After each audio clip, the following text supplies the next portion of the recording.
सप्तऋषि ਸਾਹਿਤਕ ਚੈਨਲ ਦੇਖ ਰਹੇ ਦਰਸ਼ਕਾਂ ਨੂੰ ਪਿਆਰ ਭਰੀ ਸਤਿ ਸ੍ਰੀ ਅਕਾਲ। ਪਿਆਰੇ ਦਰਸ਼ਕੋ, ਮੈਂ ਡਾਕਟਰ ਬਲਦੇਵ ਸਿੰਘ ਪ੍ਰੋਗਰਾਮ ਲੈ ਕੇ ਹਾਜ਼ਰ ਹਾਂ।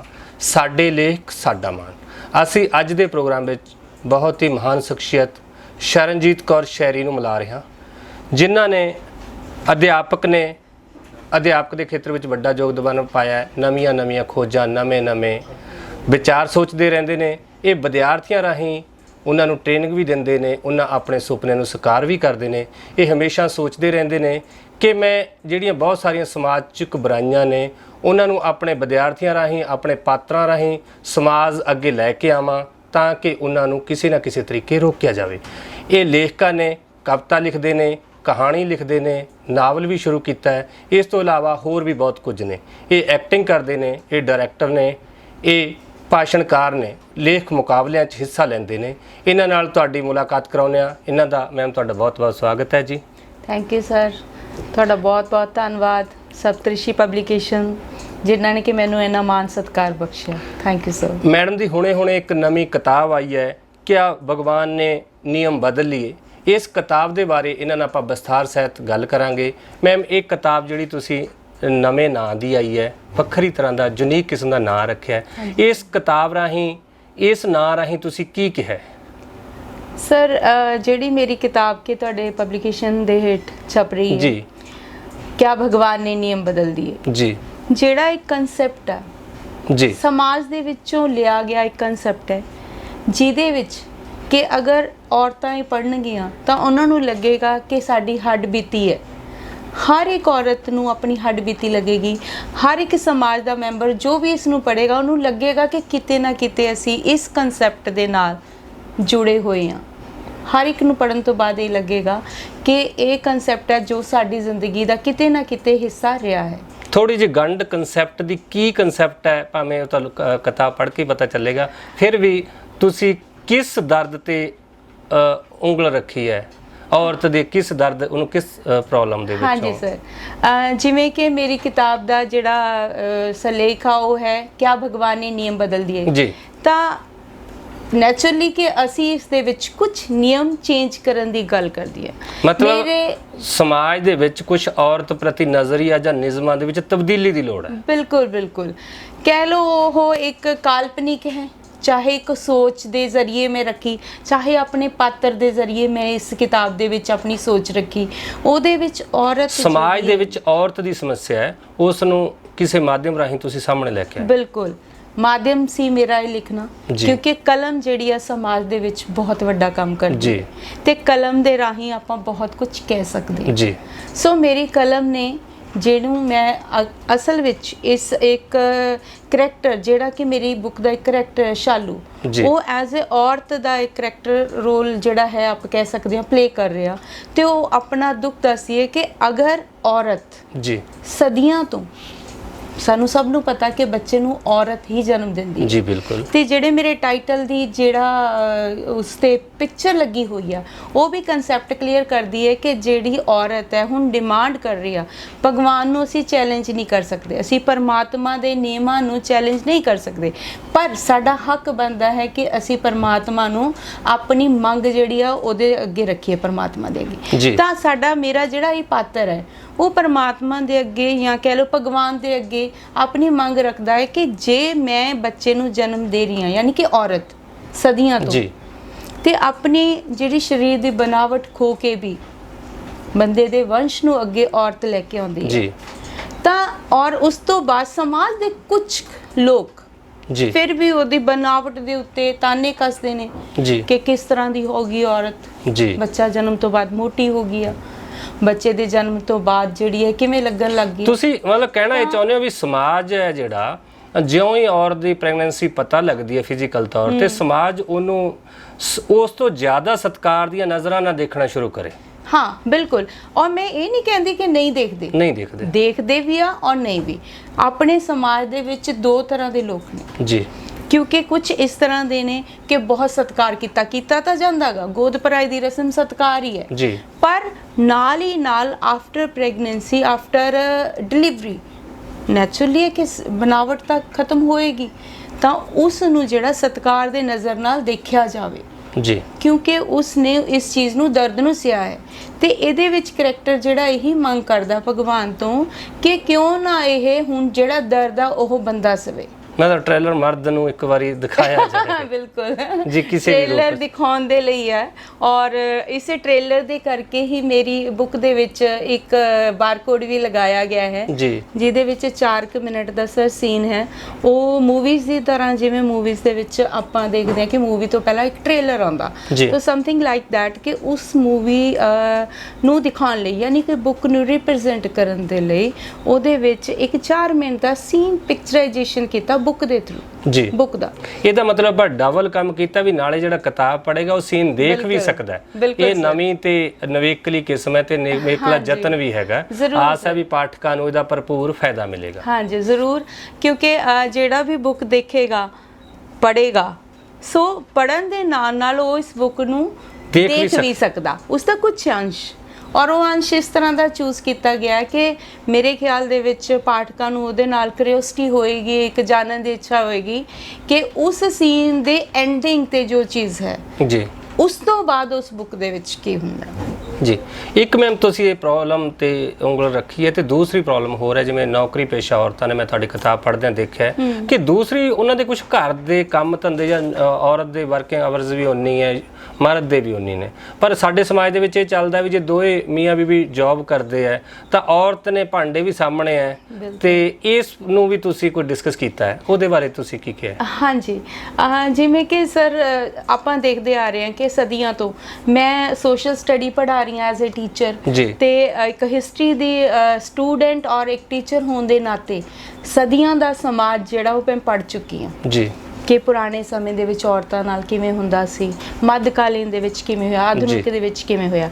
ਤਾਂ ਅਗਰ ਆਪਾਂ ਆਧੁਨਿਕ ਦੀ ਗੱਲ ਕਰੀਏ ਤਾਂ ਇਸ ਟਾਈਮ ਤੇ ਔਰਤ ਜਿਹੜੀ ਆ ਮੋਢੇ ਦੇ ਨਾਲ ਮੋਢਾ ਜੋੜ ਕੇ ਖੜੀ ਆ। ਤਾਂਿਓ ਕਹਿੰਦੇ ਨੇ ਵੀ ਇਹ ਹਮੇਸ਼ਾ ਹੀ ਨਾ ਗਿਆਨ ਖਤਰਨਾਕ ਹੁੰਦਾ ਹੈ। ਇਸੇ ਕਰਕੇ ਗਿਆਨ ਨੂੰ ਰੋਕਣ ਦੀ ਕੋਸ਼ਿਸ਼ ਕੀਤੀ ਜਾਂਦੀ ਹੈ। ਇਸੇ ਕਰਕੇ ਗਿਆਨ ਹੈ ਜਿਹੜਾ ਮਰਦਾਂ ਨੇ ਬਥੇਰਾ ਚਿਰ ਰੋਕ ਕੇ ਰੱਖਿਆ, ਜਾਂ ਔਰਤ ਨੂੰ ਪੜ੍ਹਨ ਤੋਂ ਪਾਸੇ ਰੱਖਿਆ, ਕੋਈ ਸੰਸਥਿਤੀਆਂ ਨੇ ਕਹਿ ਸਕਦੇ। ਪਰ ਹੁਣ ਉਹੀ ਗੱਲ ਹੈ ਵੀ ਜੇ ਔਰਤ ਨੂੰ ਲੱਗਿਆ ਕਿ ਇਹ ਕੰਮ ਘਰ ਦੇ ਵਿੱਚ ਮਰਦ ਦਾ ਵੀ ਹੈ, ਤਾਂ ਜੋ ਔਰਤ ਉਹਨੂੰ ਕਹਿਣ ਲੱਗ ਗਈ ਹੈ ਜਾਂ ਤੁਹਾਡੇ ਸੁਝਾਵਾਂ ਦੇ ਜ਼ਰੀਏ ਵੀ ਮਰਦ ਵੀ ਭਾਂਡੇ ਬਰਾਬਰ ਮੰਨ ਜੇ। ਹਾਂ, ਕਹਿ ਸਕਦੇ ਆ ਸਰ, ਪਰ ਮੈਂ ਇਹ ਨਹੀਂ ਕਹੂੰਗੀ ਕਿ ਗਿਆਨ ਖਤਰਨਾਕ ਹੁੰਦਾ। ਗਿਆਨ ਜਿਹੜਾ ਸਮਾਜ ਨੂੰ ਹੋਰ ਬਿਹਤਰ ਬਣਾਉਂਦਾ, ਕਿਉਂਕਿ ਅਗਰ ਗਿਆਨ ਨਾ ਹੁੰਦਾ ਤਾਂ ਅਸੀਂ ਅੱਜ ਇਸ ਆਧੁਨਿਕ ਮਤਲਬ ਯੁੱਗ ਦੇ ਵਿੱਚ ਨਾ ਪਹੁੰਚੇ ਹੁੰਦੇ ਜੀ। ਇਹ ਗਿਆਨ ਹੀ ਆ ਜਿਹੜਾ ਸਾਡਾ ਸਟੈਪ ਬਾਈ ਸਟੈਪ ਚੱਲ ਕੇ, ਜਿਵੇਂ ਅਗਰ ਅਸੀਂ ਸੀੜੀਆਂ ਚੜ੍ਹਨੀਆਂ, ਪੌੜੀ ਦੇ ਪਹਿਲੇ ਹਿੱਸੇ ਤੇ ਪੈਰ ਨਹੀਂ ਰੱਖਾਂਗੇ ਤਾਂ ਅਸੀਂ ਲਾਸਟ ਤੱਕ ਨਹੀਂ ਪਹੁੰਚ ਪਾਵਾਂਗੇ। ਨੌਕਰੀ ਪੇਸ਼ਾ ਔਰਤਾਂ ਦੀ ਤੁਸੀਂ ਆਪਣੇ ਕਿਤਾਬ ਦੇ ਵਿੱਚ ਗੱਲ ਕੀਤੀ ਹੈ, ਉਹਦੇ ਵਿੱਚੋਂ ਜਿਹੜੀਆਂ ਘਰ ਦੀਆਂ ਸਮੱਸਿਆਵਾਂ ਨੇ, ਤੁਸੀਂ ਵੀ ਇੱਕ ਨੌਕਰੀ ਕਰ ਰਹੇ ਹੋ, ਕਿੰਨੀ ਕੁ ਤੁਹਾਨੂੰ ਸਮੱਸਿਆ ਲੱਗਦੀ ਹੈ ਕਿ ਜਾਂ ਤੁਹਾਡੇ ਹਸਬੈਂਡ, ਤੁਹਾਡੇ ਪਰਿਵਾਰ ਦੇ ਮੈਂਬਰ, ਤੁਸੀਂ ਉਹਨਾਂ ਤੋਂ ਸਪੋਰਟ ਦੀ ਆਸ ਕਰਦੇ ਹੋ, ਜਾਂ ਤੁਸੀਂ ਆਲ ਓਵਰ ਇਹ ਸੁਝਾਅ ਦੇਣਾ ਚਾਹੁੰਦੇ ਹੋ ਕਿ ਕਿਉਂਕਿ ਤੁਸੀਂ ਇੱਕ ਸੋਸਾਇਟੀ ਨੂੰ ਔਰਤ ਦੀ ਤਕਲੀਫ ਦੱਸੀ ਹੈ ਕਿ ਇਕੱਲੀ ਔਰਤ ਜੇ ਨੌਕਰੀ ਕਰਦੀ ਹੈ, ਸਾਰੇ ਕੰਮ ਤਾਂ ਨੌਕਰ ਵੀ ਨਹੀਂ ਕਰ ਸਕਦੇ, ਵੀ ਉਸ ਨਾਲ ਮਰਦ ਸਹਾਇਕ ਹੋਵੇ। ਬਿਲਕੁਲ ਬਿਲਕੁਲ, ਇਹੀ ਦੱਸਣਾ ਚਾਹੇ ਤੁਸੀਂ। ਬਿਲਕੁਲ, ਦੇਖੋ ਆਪਾਂ ਕਹਿ ਰਹੇ ਹਾਂ ਕਿ ਅੱਜ ਦੇ ਸਮਾਜ ਦੇ ਵਿੱਚ ਔਰਤ ਜਿਹੜੀ ਹੈ ਮਰਦ ਦੇ ਮੋਢੇ ਨਾਲ ਮੋਢਾ ਜੋੜਨ ਦਾ ਮਤਲਬ ਹੀ ਇਹ ਹੈ ਕਿ ਫਾਈਨੈਂਸ਼ੀਅਲੀ ਵੀ, ਪਹਿਲਾਂ ਫਾਈਨੈਂਸ਼ੀਅਲੀ ਔਰਤ ਟੋਟਲੀ ਡਿਪੈਂਡ ਹੁੰਦੀ ਸੀ ਜੀ। ਹੁਣ ਜਿਹੜੀ ਹੈਗੀ ਉਹ ਅਗਰ ਘਰ ਦੇ ਵਿੱਚ ਫਾਈਨੈਂਸ ਦੇ ਤਰੀਕੇ ਦੇ ਨਾਲ, ਮਤਲਬ ਕਿਵੇਂ ਵੀ ਨੌਕਰੀ ਕਰਕੇ ਕਿਸ ਤਰ੍ਹਾਂ ਵੀ ਅਗਰ ਉਹ ਯੋਗਦਾਨ ਪਾ ਰਹੀ ਹੈ ਤਾਂ ਉਹਦਾ ਹੱਕ ਬਣਦਾ ਹੈ ਕਿ ਉਮੀਦ ਕਰੇ ਕਿ ਜਿਹੜਾ ਉਹਦਾ ਹਸਬੈਂਡ ਆ ਜਾਂ ਹੋਰ ਮਤਲਬ ਮੇਲ ਪਾਰਟ ਨੇ ਆਪਣੇ ਘਰ ਦੇ ਵਿੱਚ, ਉਹ ਉਹਦੀ ਮਦਦ ਕਰਨ ਕਿਸੇ ਨਾ ਕਿਸੇ ਰੂਪ 'ਚ। ਲੜਕਾ ਵੀ ਹੋ ਸਕਦਾ, ਹਸਬੈਂਡ ਵੀ ਹੋ ਸਕਦਾ, ਘਰ ਦੇ ਹੋਰ ਜੈਂਟਸ ਵੀ ਹੋ ਸਕਦੇ ਆ। ਜ਼ਰੂਰੀ ਨਹੀਂ ਕਿ ਉਹਨਾਂ ਨੇ ਬਰਤਨ ਹੀ ਮਾਂਜਣੇ ਆ, ਬਹੁਤ ਸਾਰੀ ਹੋਰ ਹੈਲਪ ਹੋ ਸਕਦੀ ਹੈਗੀ। ਠੀਕ ਹੈ, ਮਤਲਬ ਤੁਸੀਂ ਕਿਹੜੀ ਹੋ ਸਕਦੀ ਹੈ ਵੀ ਦੱਸ ਦਿਓ ਥੋੜਾ ਜਿਹਾ, ਤਾਂ ਕਿ ਜਿਹੜੇ ਸੁਣ ਰਹੇ ਨੇ ਉਹ, ਜਿਵੇਂ ਮੰਨ ਲਓ ਹੁਣ ਸਵੇਰੇ ਆਮ ਨਾਰਮਲ ਡਿਊਟੀ ਜਾਣਾ, ਮੈਂ ਕੰਮ ਕਰ ਰਹੀ ਹਾਂ, ਤਾਂ ਕਈ ਵਾਰੀ ਹਸਬੈਂਡ ਨੂੰ ਕਹਿੰਦੇ ਆ ਕਿ ਜੇ ਪਾਣੀ ਦਾ ਗਲਾਸ ਤੁਸੀਂ ਪੀਣਾ ਹੀ ਪੀਣਾ ਸਵੇਰੇ, ਬਜਾਏ ਮੇਰੇ ਤੋਂ ਮੰਗਣ ਦੇ ਤੁਸੀਂ ਕਿਚਨ ਚ ਆ ਕੇ ਖੁਦ ਲੈ ਲਓ। ਛੋਟੀ ਜੀ ਗੱਲ ਹੈ ਜੀ, ਛੋਟੀ ਜੀ ਗੱਲ। ਮੈਂ ਪਾਣੀ ਦਾ ਗਲਾਸ ਭਰੂੰਗੀ, ਦੇ ਕੇ ਆਉਂਗੀ ਆਪਣਾ ਕੰਮ ਛੱਡ ਕੇ। ਨਹੀਂ, ਹੁਣ ਇਹ ਹਸਬੈਂਡ ਦੇਖ ਰਹੇ ਹੋਣਗੇ, ਤੁਹਾਡਾ ਗੁੱਸੇ ਤਾਂ ਨਹੀਂ ਹੋਣਗੇ? ਨਾ ਬਿਲਕੁਲ ਨਹੀਂ, ਉਹਨਾਂ ਨੂੰ ਮੈਂ ਅੱਜ ਵੀ ਕਿਹਾ। ਅੱਛਾ, ਇਹਦਾ ਮਤਲਬ ਤੁਸੀਂ ਉਹਨਾਂ ਨੂੰ ਤਿਆਰ ਕਰ ਲਿਆ? ਤਿਆਰ ਕਰ ਰਹੇ ਹੋ। ਔਰ ਮੇਰੇ ਖਿਆਲ 'ਚ ਸਾਰੀਆਂ ਔਰਤਾਂ ਸ਼ਾਇਦ ਸਾਰੀ ਉਮਰ ਤਿਆਰ ਹੀ ਕਰਦੀਆਂ ਰਹਿ ਜਾਂਦੀਆਂ, ਪ੍ਰੋਡਕਸ਼ਨ ਸਾਹਮਣੇ ਨਹੀਂ ਆਉਂਦੀ ਉਹ ਸਿਰਫ ਤਿਆਰੀ ਹੈ। ਆਸ ਜ਼ਰੂਰ ਰੱਖੀਏ, ਦੇਖੋ ਜਿੱਧਰ ਅਸੀਂ ਯਤਨ ਕਰ ਰਹੇ ਹਾਂ ਉਮੀਦ ਤੇ ਦੁਨੀਆ ਕਾਇਮ ਆ ਸਰ। ਹੋਪਫੁਲੀ ਇਸ ਯਤਨ ਹੁੰਦੇ ਰਹਿਣਗੇ, ਕਿਤੇ ਨਾ ਕਿਤੇ ਅਸੀਂ ਭਾਵੇਂ ਸਦੀਆਂ ਲੱਗਣ, ਜਿੰਨਾ ਮਰਜ਼ੀ ਸਮਾਂ ਲੱਗੇ, ਅਸੀਂ ਬਰਾਬਰ ਤਾਂ ਲੈ ਆਵਾਂਗੇ। ਦੇਖੋ ਜੀ, ਕੋਸ਼ਿਸ਼ ਜਿਹੜੀ ਆ ਇਨਸਾਨ ਨੂੰ ਕਰਦੇ ਰਹਿਣਾ ਚਾਹੀਦਾ। ਕੋਸ਼ਿਸ਼ ਤੋਂ ਬਿਨਾ ਕੋਈ ਵੀ ਚੀਜ਼ ਪੋਸੀਬਲ ਨਹੀਂ। ਸਾਡਾ ਪੋਜ਼ਿਟਿਵ ਐਟੀਟਿਊਡ ਇਹੀ ਰਹੇਗਾ। ਪੋਜ਼ਿਟਿਵ ਐਟੀਟਿਊਡ ਤਾਂ ਹਰ ਇੱਕ ਚੀਜ਼ 'ਚ, ਰਿਸ਼ਤਿਆਂ ਦੇ ਵਿੱਚ, ਸਮਾਜ ਦੇ ਵਿੱਚ, ਪੜ੍ਹਾਈ ਦੇ ਵਿੱਚ, ਹਰ ਇੱਕ ਚੀਜ਼ 'ਚ ਪੋਜ਼ਿਟਿਵ। ਅੱਛਾ, ਤੁਸੀਂ ਗਾਉਣ ਦਾ ਸ਼ੌਕ ਵੀ ਰੱਖਦੇ ਹੋ, ਐਕਟਿੰਗ ਦਾ ਸ਼ੌਕ ਵੀ ਰੱਖਦੇ ਹੋ, ਹੋਰ ਗੀਤਕਾਰੀ ਦਾ ਸ਼ੌਕ ਵੀ ਹੈ। ਇਹਨਾਂ ਸ਼ੌਕਾਂ ਨੂੰ ਤੁਸੀਂ ਬਰਾਬਰ ਪੈਰਲਰ, ਪਰਿਵਾਰ ਵੀ ਨੇ, ਬੱਚਿਆਂ ਦੀ ਦੇਖਭਾਲ ਵੀ ਹੈ, ਉਹਨਾਂ ਦੇ ਪੈਰਲਰ ਰੱਖ ਰਹੇ ਹੋ ਜਾਂ ਕੋਈ ਕਾਫੀ ਦਿੱਕਤ ਆ ਰਹੀ ਹੈ? ਨਹੀਂ ਸਰ, ਦਿੱਕਤ ਕੋਈ ਨਹੀਂ ਆ ਰਹੀ, ਕਿਉਂਕਿ ਆਈ ਥਿੰਕ ਸੋ ਜਿੱਥੇ ਸ਼ੌਕ ਆ ਉੱਥੇ ਦਿੱਕਤ ਹੁੰਦੀ ਨਹੀਂ ਜੀ। ਸ਼ੌਕ ਹੈ, ਜਨੂਨ ਹੈ, ਤਾਂ ਉਹ ਸਾਡਾ ਅੱਗੇ ਵੱਧਦਾ ਰਹਿੰਦਾ। ਹੁਣ ਈਵਨ ਦੇਖੋ, ਮੈਂ Song ਲਿਖਦੀ ਹਾਂ ਜੀ, ਤਾਂ ਮੈਂ ਤਕਰੀਬਨ ਇਹ ਚੀਜ਼ ਫੀਲ ਕੀਤੀ ਹੈ ਕਿ ਜਦੋਂ ਮੈਂ ਰੋਟੀ ਬਣਾ ਰਹੀ ਹੁੰਦੀ ਹਾਂ, Song ਬਹੁਤ ਬਣਦੇ ਆ ਮੇਰੇ ਤੋਂ। ਅੱਛਾ। ਤੇ ਮੈਂ ਇੱਕ ਦਿਨ ਆਪਣੇ ਫਰੈਂਡ ਨੂੰ ਕਹਿ ਰਹੀ ਸੀ ਕਿ ਮੈਂ ਲੰਗਰ ਹੀ ਨਾ ਖੋਲ ਲਾਂ ਕਿ ਇੰਨੇ ਗੀਤ ਬਣਦੇ ਆ ਜਦੋਂ ਮੈਂ ਖਾਣਾ ਬਣਾ ਰਹੀ ਹਾਂ। ਕਹਿਣ ਦਾ ਮਤਲਬ ਕਿ ਪੈਰਲਲ ਚੱਲਦੇ ਰਹਿੰਦੇ। ਤੁਸੀਂ ਕੋਈ ਟੱਪੇ ਸੁਣਾ ਵੀ ਸਕਦੇ ਹੋ? ਟੱਪੇ ਮੀਨਸ ਕੋਈ ਵੀ ਜਾਂ ਆਪਣਾ ਲਿਖਿਆ ਹੋਇਆ ਜਾਂ ਕੁਝ? ਹਾਂ, ਕੁਝ ਵੀ ਜੇ ਸੁਣਾ ਦਿਓ ਤਾਂ ਇਹ ਰੰਗ ਵੀ ਤੁਹਾਡਾ ਚੰਗਾ ਲੱਗੇਗਾ ਜੀ। ਚਲੋ, ਮੈਂ ਵੈਸੇ ਟੱਪੇ ਜਿਹੜੇ ਆਮ ਆਪਣੇ ਹੈਗੇ ਉਹ ਸੁਣਾ ਦਿੰਨੀ ਆ। ਕੋਠੇ ਤੇ ਕਿਲਮਾਇਆ, ਕੋਠੇ ਤੇ ਕਿਲਮਾਇਆ, ਲੋਕਾਂ ਦੀਆਂ ਰੋਣ ਅੱਖੀਆਂ, ਸਾਡਾ ਰੋਂਦਾ ਏ ਦਿਲ ਮਾਇਆ। ਲੋਕਾਂ ਦੀਆਂ ਰੋਣ ਅੱਖੀਆਂ, ਸਾਡਾ ਰੋਂਦਾ ਏ ਦਿਲ ਮਾਇਆ। ਬਹੁਤ ਖੂਬਸੂਰਤ ਮੈਮ, ਬੁਲੰਦ ਆਵਾਜ਼ ਤੁਹਾਡੀ। Thank you sir, thank you. ਤੇ ਅਖੀਰ ਦੇ ਵਿੱਚ ਆਪਾਂ ਨੂੰ ਸਮਾਂ ਇਜਾਜ਼ਤ ਨਹੀਂ ਦੇ ਰਿਹਾ, ਤੁਸੀਂ ਕੀ ਸੋਚਦੇ ਹੋ ਕਿ ਸਮਾਜ ਦੇ ਵਿੱਚ ਕਿਹੜੀਆਂ-ਕਿਹੜੀਆਂ ਚੀਜ਼ਾਂ ਜਿਹੜੀਆਂ ਸੁਧਾਰਨ ਦੀ ਲੋੜ ਹੈ, ਤੇ ਇਸ ਤੇ ਸਾਨੂੰ ਸਮੂਹ ਔਰਤਾਂ ਨੂੰ ਸੰਦੇਸ਼ ਦੇਣਾ ਚਾਹੋਗੇ, ਕੰਮ ਕਰਨਾ ਚਾਹੀਦਾ? ਸੁਧਾਰ ਤਾਂ ਸਰ ਜਿਵੇਂ ਮੈਂ ਤੁਹਾਨੂੰ ਪਹਿਲਾਂ ਹੀ ਇੱਕ ਤਾਂ ਇਹ ਹੋ ਗਿਆ ਵੀ ਸਾਰੀਆਂ ਔਰਤਾਂ ਯਤਨ ਸ਼ੁਰੂ ਕਰਨ ਆਪਣੇ ਘਰ ਤੋਂ। ਹਾਂਜੀ। ਤਾਂ ਬਾਕੀ ਇਹ ਹੈ ਕਿ ਦੇਖੋ, ਘਰ ਤੋਂ ਸ਼ੁਰੂਆਤ ਹੀ ਘਰ ਤੋਂ ਹੁੰਦੀ ਹੈ ਜੀ। ਚੈਰਿਟੀ ਬਿਗਨਸ ਐਟ ਹੋਮ ਕਹਿ ਦਿੰਦੇ ਆ ਕਿ ਅਗਰ ਘਰ ਤੋਂ ਆਪਾਂ ਸ਼ੁਰੂਆਤ ਕਰਾਂਗੇ ਤਾਂ ਹੀ ਆਪਾਂ ਸਮਾਜ 'ਚ ਪਹੁੰਚਾਂਗੇ। ਛੋਟੀ ਜੀ ਚੀਜ਼ ਕਿ ਅੱਜ ਕੱਲ੍ਹ ਅਸੀਂ ਸਵੱਛਤਾ ਅਭਿਆਨ ਜਿਹੜਾ ਚਲਾਇਆ ਹੋਇਆ, ਅਸੀਂ ਕਹਿੰਦੇ ਹਾਂ ਪਹਿਲਾਂ ਘਰ ਸਾਫ਼ ਰੱਖੋ, ਆਲਾ ਦੁਆਲਾ ਸਾਫ਼ ਰੱਖੋ, ਸਕੂਲ ਸਾਫ਼ ਕਰੋ, ਯਾਨੀ ਕਿ ਅਸੀਂ ਸ਼ੁਰੂਆਤ ਹੀ ਘਰ ਤੋਂ, ਹਰ ਇੱਕ ਸੈਂਟੈਂਸ ਘਰ ਤੋਂ ਸ਼ੁਰੂਆਤ ਕਰਦੇ ਹਾਂ। ਤਾਂ ਘਰ ਦੇ ਵਿੱਚ ਹੀ ਅਗਰ ਅਸੀਂ ਛੋਟੀਆਂ ਚੀਜ਼ਾਂ ਦੇਖੋ, ਐਜ਼ ਏ ਮਦਰ ਅਗਰ ਸਾਡੇ ਬੇਟੇ ਆ ਤਾਂ ਅਸੀਂ ਉਹਨਾਂ ਨੂੰ, ਔਰਤਾਂ ਦੀ ਰਿਸਪੈਕਟ ਕਰਨਾ ਸਿਖਾਵਾਂਗੇ ਤਾਂ ਉਹ ਸਮਾਜ ਦੇ ਲਈ ਵਰਦਾਨ ਹੈ। ਅੱਜ ਮੈਂ ਇੱਕ ਸ਼ਾਰਟ ਮੂਵੀ ਦੇਖ ਰਹੀ ਸੀ, ਉਹਦੇ ਵਿੱਚ ਇਹੀ ਹੈ ਕਿ ਉਹ ਕੁਝ ਇਸ ਤਰ੍ਹਾਂ ਦਾ ਮਿਸਹੈਪਨਿੰਗ ਹੁੰਦੀ ਹੈ ਕਿ ਲੇਡੀ ਜਿਹੜੀ ਮਰਦਾਂ ਤੋਂ ਨਫ਼ਰਤ ਕਰਨ ਲੱਗ ਜਾਂਦੀ ਹੈ।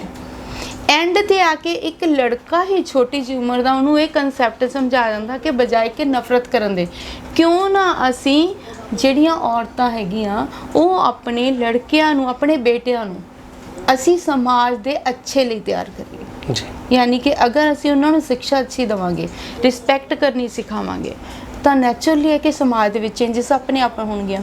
ਔਰ ਚੇਂਜਸ ਤਾਂ ਜਿਹੜੀਆਂ ਹੁੰਦੀਆਂ ਹੀ ਨੇ, ਸਮਾਜ ਜਿਹੜਾ ਹੈ ਸ਼ੁਰੂ ਤੋਂ ਲੈ ਕੇ ਹੁਣ ਤੱਕ ਬਦਲਾਵ ਦਾ ਹੀ ਨਤੀਜਾ। ਅਗਰ ਇਹ ਬਦਲਾਵ ਨਹੀਂ ਆ ਤਾਂ ਸਮਾਜ ਨਹੀਂ ਹੈ। ਅਸੀਂ ਹੁਣ ਵੀ ਅਗਰ ਬਦਲਾਵ 'ਚ ਨਾ ਆਏ ਹੁੰਦੇ ਤਾਂ ਅਸੀਂ ਅੱਜ ਇੱਥੇ ਨਾ ਬੈਠੇ ਹੋਏ, ਇਸ ਮੀਡੀਆ ਦੇ ਅੱਗੇ ਨਾ ਬੈਠੇ ਹੁੰਦੇ। ਬਹੁਤ ਸਾਰੀਆਂ ਚੇਂਜਸ, ਇਹ ਸਿਰਫ ਸੋਚ ਦਾ ਨਤੀਜਾ। ਮੈਮ ਸ਼ਰਨਦੀਪ ਸ਼ਹਿਰੀ ਜੀ, ਤੁਹਾਡਾ ਬਹੁਤ-ਬਹੁਤ ਧੰਨਵਾਦ। ਤੁਸੀਂ ਇਸ ਪੋਜ਼ਿਟਿਵ ਸੋਚ ਤੇ ਚੱਲੇ ਹੋਏ ਹੋ। ਆਸ ਹੈ ਕਿ ਤੁਸੀਂ ਅਧਿਆਪਕ ਹੋਣ ਦੇ ਨਾਤੇ ਵਿਦਿਆਰਥੀਆਂ ਦੀ ਸੋਚ ਨੂੰ ਬਦਲੋਗੇ, ਉਹੀ ਵਿਦਿਆਰਥੀ ਅੱਗੇ ਸਮਾਜ ਦਾ ਹਿੱਸਾ ਬਣਨਗੇ, ਖੂਬਸੂਰਤ ਸਮਾਜ ਸਿਰਜਿਆ ਜਾਏਗਾ। ਇਸ ਤੁਹਾਡੇ ਹੌਸਲੇ ਨੂੰ, ਤੁਹਾਡੀ ਸੋਚ ਨੂੰ ਅਸੀਂ ਸਲੂਟ ਕਰਦੇ ਹਾਂ। ਸਾਨੂੰ ਖੁਸ਼ੀ ਹੈ ਕਿ ਤੁਹਾਡੇ ਬਹੁਤ ਚੰਗੇ ਵਿਚਾਰ ਨੇ। ਤੁਹਾਡਾ ਇੱਕ ਵਾਰੀ ਇੱਥੇ ਪਹੁੰਚਣ ਤੇ ਫੇਰ ਧੰਨਵਾਦ ਕਰਦੇ ਹਾਂ ਜੀ।